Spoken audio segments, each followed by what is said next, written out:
ಮನೆಯಲ್ಲೇ ಮಾಡಿ ಸಾಗು ರುಚಿಯಾಗಿ ಟೇಸ್ಟಿಯಾಗಿ ಕ್ವಿಕ್ಕಾಗಿ ಮಾಡುವಂತಹ ರೆಸಿಪಿ ತುಂಬಾ ಚೆನ್ನಾಗಿದೆ. ಎಲ್ಲರೂ ತುಂಬಾ ಇಷ್ಟಪಟ್ಟು ತಿಂತಾರೆ. ಎಲ್ಲರಿಗೂ ಕೂಡ ಇಷ್ಟ ಆಗುತ್ತೆ. ಕಾಂಬಿನೇಷನ್ ಆಗಿ ಚಪಾತಿ ಜೊತೆ ತುಂಬಾ ಚೆನ್ನಾಗಿರುತ್ತೆ.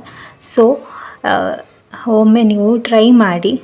ಹಾಯ್ ಹಲೋ ನಮಸ್ತೆ, ಹೇಗಿದ್ದೀರಾ? ಐ ಹೋಪ್ ಎಲ್ಲರೂ ಕೂಡ ಚೆನ್ನಾಗಿದ್ದೀರಾ ಅಂತ ಭಾವಿಸ್ತಾ ನನ್ನ ಇವತ್ತಿನ ಬ್ಲಾಗಲ್ಲಿ ಸಾಗು ಹೇಗೆ ಮಾಡೋದು ಅನ್ನೋದನ್ನು ಈ ಬ್ಲಾಗಲ್ಲೇ ತೋರಿಸ್ತಿದ್ದೀನಿ, ಬನ್ನಿ. ಸೊ ಇಲ್ಲಿ ಕೂಡ ಸ್ಕಿಪ್ ಮಾಡಿಬಿಡಿ. ಮೊದಲನೇದಾಗಿ ಆಲೂ, ಹಾಗೆ ಬೀನ್ಸ್, ಹಾಗೆ ಬಟಾಣಿ ಎಲ್ಲ ಹಾಕ್ಕೊಂಡು ನಾನು ಚೆನ್ನಾಗಿ ತೊಳ್ಕೊಂಡಿದ್ದೀನಿ. ಸೊ ಈಗ ಮಿಕ್ಸಿ ಜಾರಿಗೆ ಕೊಬ್ಬರಿ, ಖಾರ ಪುಡಿ, ಹಾಗೆ ಮಸಾಲೆ, ಈರುಳ್ಳಿ, ಬೆಳ್ಳುಳ್ಳಿ ಎಲ್ಲವನ್ನು ಹಾಕಿಬಿಟ್ಟು ನಾನು ಮಿಕ್ಸಿ ಜಾರಿಗೆ ಹಾಕ್ತಾಯಿದ್ದೀನಿ. ಸೊ ಸ್ವಲ್ಪ ಅಷ್ಟೇ ನಾನು ಮಸಾಲೆನ ಆ್ಯಡ್ ಮಾಡ್ತಾಯಿದ್ದೀನಿ. ಈಗ ನಾವು ಒಗ್ಗರಣೆಗೆ ಎಣ್ಣೆ ಮತ್ತು ಸಾಸಿವೆ ಹಾಗೆ ಎಲ್ಲನೂ ಚೆನ್ನಾಗಿ ಫ್ರೈ ಮಾಡ್ಕೊಬೇಕಾಗತ್ತೆ. ಸೊ ಚಿಟಪಟ ಅಂತ ಇದೆ, ಸೊ ನೀವು ನೋಡ್ತಾ ಇರ್ಬೋದು. ಈ ರೀತಿ ಚಿಟಪಟ ಅಂತ ಇದ್ದರೆ ಸೊ ತುಂಬಾ ಚೆನ್ನಾಗಿರುತ್ತೆ, ಸಾಸಿವೆ ಚೆನ್ನಾಗಿರುತ್ತೆ. ಸೊ ಇದಕ್ಕೆ ಹಚ್ಕೊಂಡಿರೋ ಅಂಥದ್ದು, ಸಣ್ಣದಾಗಿ ಹಚ್ಕೊಂಡಿರೋ ಅಂಥದ್ದು ಈರುಳ್ಳಿ ಹಾಕಬೇಕು. ಸೊ ಇದನ್ನು ಚೆನ್ನಾಗಿ ನಾವು ಬ್ರೌನ್ ಕಲರ್ ಬರೋ ರೀತಿಯಲ್ಲಿ ಚೆನ್ನಾಗಿ ಫ್ರೈ ಮಾಡ್ಕೊಬೇಕಾಗತ್ತೆ. ಸೊ ಹಾಗೆ ಕರ್ಬೇವಿನ ಸೊಪ್ಪನ್ನು ಹಾಕಿ ಸಹ ಇದಕ್ಕೆ ಚೆನ್ನಾಗಿ ಫ್ರೈ ಮಾಡ್ಕೊಳ್ಳಿ, ಟೇಸ್ಟ್ ಚೆನ್ನಾಗಿ ಕೊಡುತ್ತೆ. ಸೊ ಹಾಗಾಗಿ ನಾವು ಕರ್ಬೇವಿನ ಸೊಪ್ಪನ್ನ ಆ್ಯಡ್ ಮಾಡ್ತಾಯಿದ್ದೀವಿ. ಇದನ್ನು ಚೆನ್ನಾಗಿ ನೀವು ಫ್ರೈ ಮಾಡ್ಕೊಬೇಕಾಗುತ್ತೆ.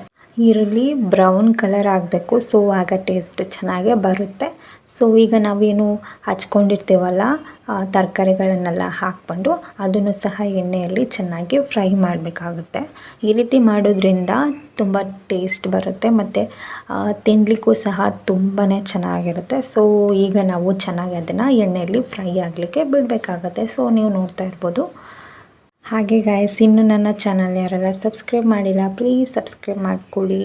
ಹಾಗೆ ಪಕ್ಕದಲ್ಲಿರೋ ಬೆಲ್ ಐಕನನ್ನು ಕೂಡ ಪ್ರೆಸ್ ಮಾಡ್ಕೊಳ್ಳಿ. ಈಗ ರುಚಿಗೆ ತಕ್ಕಷ್ಟು ಉಪ್ಪನ್ನು ಹಾಕಿದ್ದೀನಿ. ಸೊ ಅದನ್ನು ಹಾಕಿಬಿಟ್ಟು ಚೆನ್ನಾಗಿ ಮಿಕ್ಸ್ ಮಾಡ್ಕೊಳ್ಳಿ. ಹಾಗೆ ಒಂದು ಸ್ವಲ್ಪ ಅರಿಶಿನ ಹಾಕ್ಕೊಂಡು ಅದನ್ನು ಸಹ ಚೆನ್ನಾಗಿ ಮಿಕ್ಸ್ ಮಾಡ್ಕೊಳ್ಳಿ. ಈಗ ನಾವೇನು ರುಬ್ಬಿರ್ತೀವಲ್ವ, ಸೊ ಆ ಮಸಾಲೆನ ಹಾಕಿಬಿಟ್ಟು ಚೆನ್ನಾಗಿ ಅದಕ್ಕೆ ಮಿಕ್ಸ್ ಮಾಡಬೇಕಾಗತ್ತೆ. ಸೊ ಮಾಡಿಬಿಟ್ಟು 1 ಕಪ್ಪಷ್ಟು ನಾನು ನೀರನ್ನು ಆ್ಯಡ್ ಮಾಡಬೇಕು. ಜಾಸ್ತಿ ಹಾಕಲಿಕ್ಕೆ ಹೋಗಬೇಡಿ.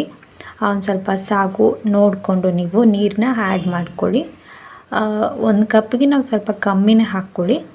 ನಾನೊಂಚೂರು ಜಾಸ್ತಿ ಹಾಕ್ಕೊಂಡ್ಬಿಟ್ಟೆ. ಸೊ ಕುದಿಸಿದ್ರೆ ಸರಿ ಆಗುತ್ತೆ. ಸೊ ಈಗ ಕುದೀತಿದೆ ಅಲ್ವಾ, ಆಗಲೇ ಹೇಳಿದಾಗೆ ನಾವು ನೀರನ್ನು ಆ್ಯಡ್ ಮಾಡಬೇಕು. ಮಸಾಲೆ ನೀರೇ ನಾನು ಒಂದು ಸ್ವಲ್ಪ ಆ್ಯಡ್ ಮಾಡ್ತಾಯಿದ್ದೀನಿ ಅಷ್ಟೇ.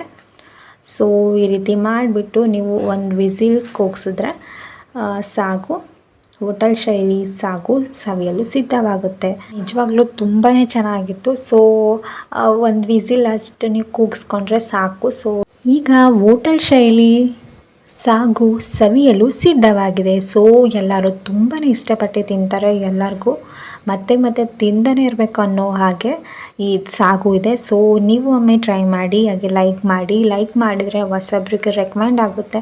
ಹಾಗೆ ಹೇಗೆ ಅನ್ನಿಸ್ತು ಅಂತ ಕಾಮೆಂಟ್ ಬಾಕ್ಸಲ್ಲಿ ಕಾಮೆಂಟ್ ಮಾಡಿ. ಮತ್ತೊಂದು ರೆಸಿಪಿಯೊಂದಿಗೆ ನಾನು ಸಿಗ್ತೇನೆ. ಅಲ್ಲಿವರೆಗೂ ಮಿಸ್ ಮಾಡಿ, ಬ್ಲೆಸ್ ಮಾಡಿ. Keeps about, keeps my love you all, take care, bye.